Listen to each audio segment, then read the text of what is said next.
नमस्कार साथियों, आज आपको एक इम्पॉर्टेंट कैच के विषय में बताने के लिए आमंत्रित किया गया है। जैसा आपको पता ही है, पिछले कुछ समय से अंडमान पुलिस और विशेषकर सीआईडी शाखा, जो सीसीएस का थाना और नारकोटिक सेल एक अभियान के तहत zero tolerance on narcotic material एक उस अभियान के तहत हम लोग काम कर रहे हैं। उसी क्रम में हम लोगों ने कल भी एक व्यक्ति को पकड़ा है। इस व्यक्ति का नाम पुष्पराज शुक्ला है, गारा चरमा का रहने वाला है। हम लोगों को सूचना ये मिली थी और काफ़ी समय से मिली थी कि जो लोग नशे के आदी हैं वो यदि नशे की गोली या कोई मादक पदार्थ नहीं मिलता तो कफ सिरप को भी नशे के रूप में यूज़ करते हैं। इसीलिए सरकार ने भी कफ सिरप की एक सीमा से अधिक मात्रा को कमर्शियल क्वांटिटी डिक्लेयर करके एनडीपीएस एक्ट के अंतर्गत कवर किया हुआ है।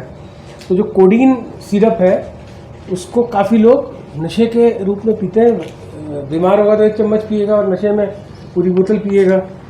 तो हम लोगों को जब ये सूचना मिली, इस पर नारकोटिक सेल की टीम ने और सीआईडी यूनिट सीसीएस की ज्वाइंट टीम ने जब कार्रवाई शुरू की तो इस व्यक्ति को पकड़ा और इसके पास से लगभग 50 किलोग्राम कोडीन बेस्ड सिरप प्राप्त। कितनी बॉटल्स हैं?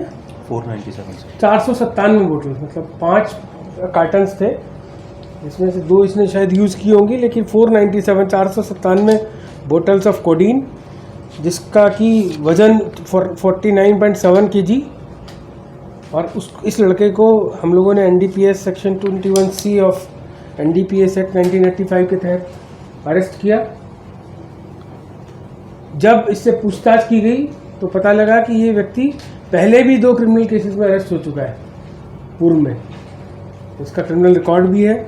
इसके बाकी एंटीसीडेंट्स की, इसके परिवार के विषय में, इसकी बैकग्राउंड के विषय में, और ख़ास तौर पे कि किस तरह से ये मंगवा पाया, किस कंपनी से मंगवा पाया, किस नाम से मंगवाया, क्योंकि दवाई को हर व्यक्ति मंगा नहीं सकता। तो उस पूरे सिंडिकेट को हम लोग आगे पकड़ने की कोशिश कर रहे हैं। अभी अभियुक्त को हमारी टीम कोर्ट में लेके गई है, जहां हम कोशिश कर रहे हैं कि इसका पुलिस रिमांड मिले, और पुलिस रिमांड में इसमें आगे हम लोग कार्रवाई करेंगे और जैसे जैसे इस विषय में कोई भी जानकारी आएगी आप लोगों से साझा करेंगे। धन्यवाद।